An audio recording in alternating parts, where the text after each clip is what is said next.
Well, you can't ban a decentralized thing, right? It's like squeezing air in a balloon. The air just goes someplace else. But what you can do is you can destroy the on ramps and off ramps. You actually can't even ban those because they'll just move to another jurisdiction. But you can do what they just did. You can sow the seeds of doubt, create the bank run that Jim just described, and then you end up with an obliteration. But here's the thing. Over the course of time, from the 1700s to the 1800s to the 1900s, this has gone on multiple times, right? There have been multiple attempts to challenge the 800-year reign of the banksters. Multiple attempts.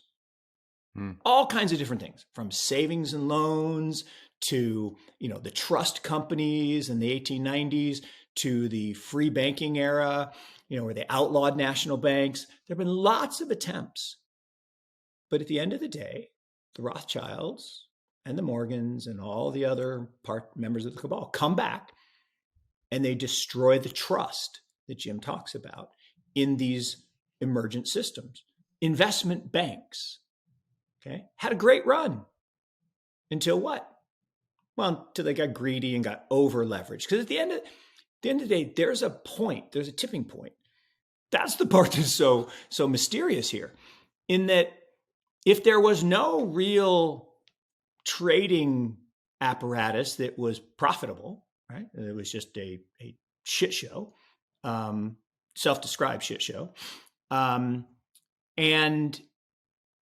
really they were siphoning money, customer funds into that shit show, either to be incinerated or to be handed to political candidates. Why would he be in Washington, again, doling out money to curry favor, to get legislation passed against DeFi, against foreign competitors like CZ, throwing him under the bus? I mean, like say, right? Throwing his kids under the bus. I mean, really? That would piss me off too. But, come after me personally, fine. Come after my kids? No, not so much.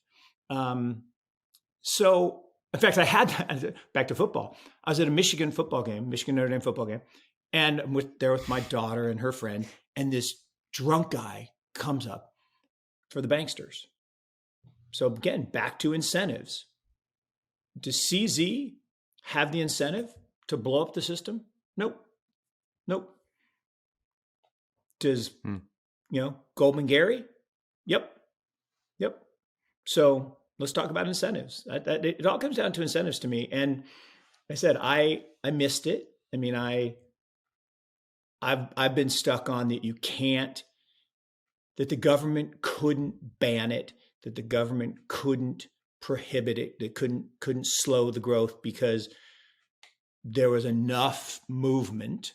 There was enough people that wanted a better system, that the $7 trillion of graft and corruption in the traditional system that goes into a very small number of people at the tippy top of the all-seeing eye. I thought the movement was strong enough, but this is a blow to that. And the infighting is making it worse. And the call to get all your stuff, off the exchanges and onto my socks, into cold storage.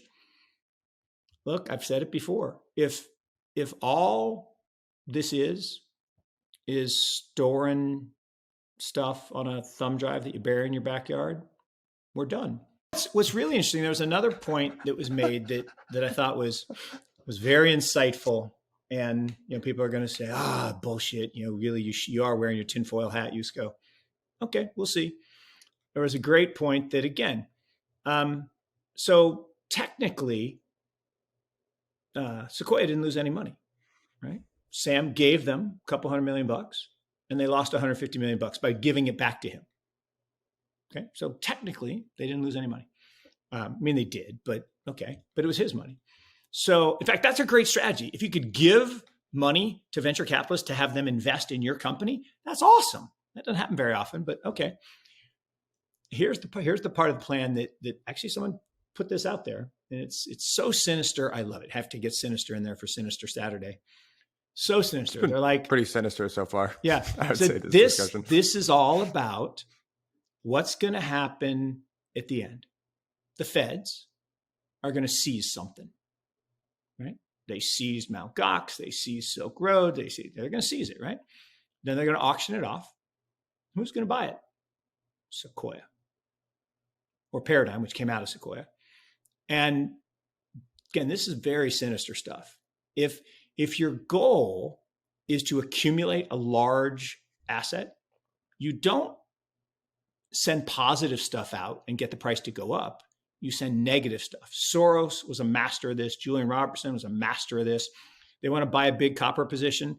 And it's just, again, if you were scripting the perfect scam, you would involve celebrities, you would involve sports and athletics, and you would create this aura of legitimacy. Mm-hmm. But the books Fortune favors the brave. Fortune favors the brave, but the books wouldn't balance. Right. And if the books don't balance, it's amazing. You know, it's amazing what you can do if you don't actually have to balance the books. Mm-hmm. Look at the United States. We can send hundreds of billions of dollars to Ukraine that gets funneled then back to defense companies in the districts that the senators own. Okay, but we don't have to fund it with anything because we could just run a deficit. I don't know about you. It's amazing what you could do when you send $500 million of customer money to Sequoia to invest back into your brokerage firm. Okay. Yeah. But here's the thing. So I don't know about you, but in my family, if my income goes down, my spending has to go down. I just don't understand how that works. He also did the inclusion thing. He would hold court at the Palm Beach Country Club, and he would sit in the corner like I am at a table for four. I'm actually sitting at a table. And he would leave one seat open, and a other member would bring a newbie to meet the king. And I was there and I watched this. This guy gets up, says, "You have to let me in. Don't you know who I am?" And the guy had said, "I'll invest, but I need to come meet your team." And Bernie's like, "No, you're out." So it was this non-transparent, opaque. So we got family. We got the ex-girlfriend running, who has no experience, none, okay, running this multi-billion-dollar trading firm. We got other family members involved, like there's some other uncle or something or aunt that is the head of regulatory. And then you had the famous, I think they were Korean brothers, again, down in Palm Beach, that ran the crypto scam. Not the crypto, the hedge fund scam. It's always family. And you got Bankman. Oh, by the way, where did Bankman go to school? He went to this place called Yale. There's this skull and bones thing, and they're all politically connected. And Clinton, who also went to Yale and spoke at the FTX conference.